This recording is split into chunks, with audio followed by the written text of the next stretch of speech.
KTM once again shakes the motorcycle world with the sudden appearance of the KTM 450RC in December 2025 in China.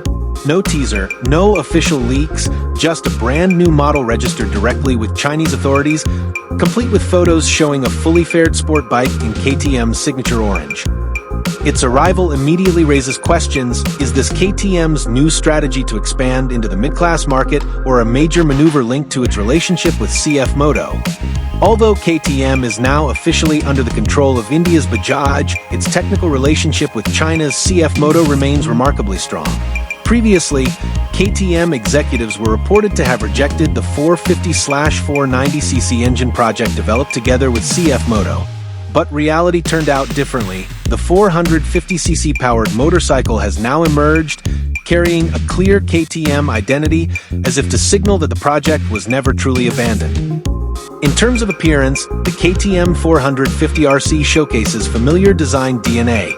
The sharp, aggressive lines typical of the Austrian brand are clearly present, even resembling the KTM 990RC are launched in 2025. The aerodynamic front wings, which look slightly exaggerated, highlight KTM's ambition to maintain its ready-to-race image even in the mid-class segment. Aesthetically, this 450RC does not look like a mere derivative of cfmoto, but rather a motorcycle that wants to assert itself as a true KTM. But the most interesting aspect lies in its mechanical heart. Instead of using a single-cylinder engine like the RC390, the KTM 450RC adopts a 449 cubic centimeters parallel twin engine identical to the technology used in the cfmoto 450SR and SRS. This engine is claimed to produce 56 horsepower, far above the typical standard of the European A2 class. If it eventually enters the European market, it will almost certainly be restricted to 48 horsepower to comply with regulations. With its full 56 horsepower output, the KTM 450RC records a top speed of 195 kilometers per hour in Chinese homologation documents, an impressive figure for a 450 cubic centimeters motorcycle. It is even faster than the cfmoto 450SRS, which is rated at around 192 kilometers per hour. This confirms that although the two bikes share mechanical roots, KTM has pushed extra performance to ensure it remains superior to its technical sibling from cfmoto. Equally interesting is its weight. The KTM 450RC is listed with a curb weight of just 168 kilograms, 3 kilograms lighter than the cfmoto 450SRS.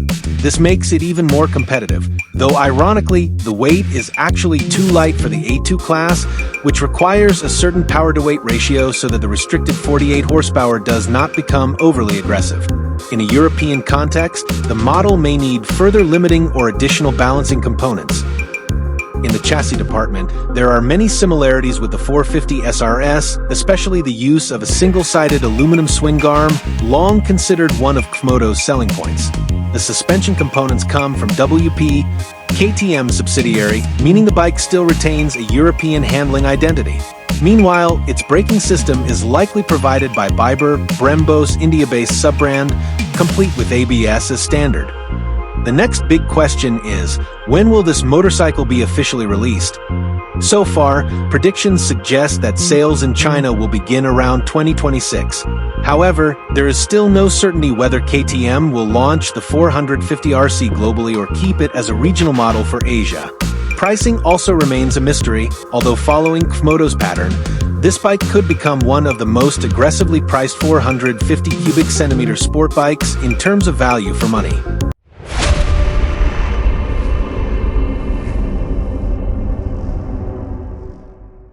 The appearance of the 450RC also strongly signals the arrival of two additional models, the KTM 450 Duke and KTM 450 Adventure. Both are expected to share the same platform, mirroring cfmoto's 450 NK and 450 metric tons. If true, this could mark a major restructuring in KTM's lineup, including the possibility of replacing the entire 390 cubic centimeter single-cylinder family that has long been the backbone of KTM's entry-level segment.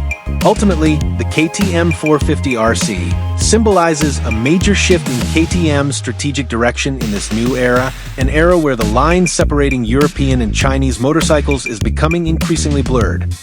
Its arrival shows that the Austrian manufacturer is no longer fixated on the old tradition of exclusive European production, but is instead beginning to leverage its global network more aggressively. A modern parallel twin engine, a chassis based on a cfmoto platform, and full production in China illustrate how KTM is trying to merge Asian manufacturing efficiency with deeply rooted European brand value.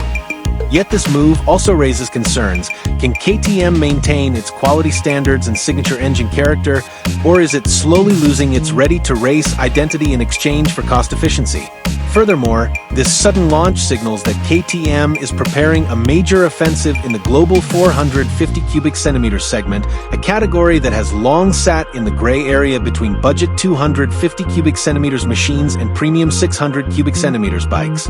If KTM truly brings the 450RC to international markets, the impact could be significant. The European A2 market would gain the most powerful 48 horsepower option, Asia would see a semi-premium bike at a competitive price, and the America market could receive a new sub-500cc contender with performance nearing 200 kilometers per hour. However, the strategy still leaves many unanswered questions. Will the 450 lineup replace the RC 390, Duke 390, and Adventure 390 families that have strong fan bases? How will KTM ensure component quality and performance consistency if production shifts fully to cfmoto's facilities? And perhaps most importantly, will consumers accept that a portion of KTM's technology is now entirely designed and assembled outside Europe? Despite all the speculation, one thing is certain: the KTM 450RC is more than just a new motorcycle. It is an indicator that the dynamics of the global motorcycle industry have changed. And if this strategy succeeds, KTM may open a new chapter of dominance in the mid-class segment through a combination of Austrian ambition, Chinese efficiency, and Indian distribution networks, a formula that could redefine what it means to build a European motorcycle in the future. If KTM succeeds with the 450RC, it could set a precedent for other European brands that have been hesitant to expand their mid-class offerings due to high manufacturing costs. The 450 platform could become a template, a proof of concept demonstrating that collaboration with Chinese manufacturers does not necessarily dilute brand prestige, so long as performance, reliability, and character are preserved. Conversely, if the 450RC fails to meet expectations, it could trigger doubts about KTM's strategy and potentially jeopardize the future of cross-continental partnerships in the industry. In essence, the 450RC serves as a litmus test not only for KTM's future but for the direction of the entire motorcycle market. It challenges long-held assumptions about where high-quality motorcycles can come from and suggests a future where boundaries between East and West no longer define engineering credibility. Should this model resonate with riders worldwide, it could usher in a new era, one where Austria's racing ambition, China's manufacturing strength, and India's industrial scale converge to produce motorcycles that are faster, more affordable, and more globally relevant than ever before.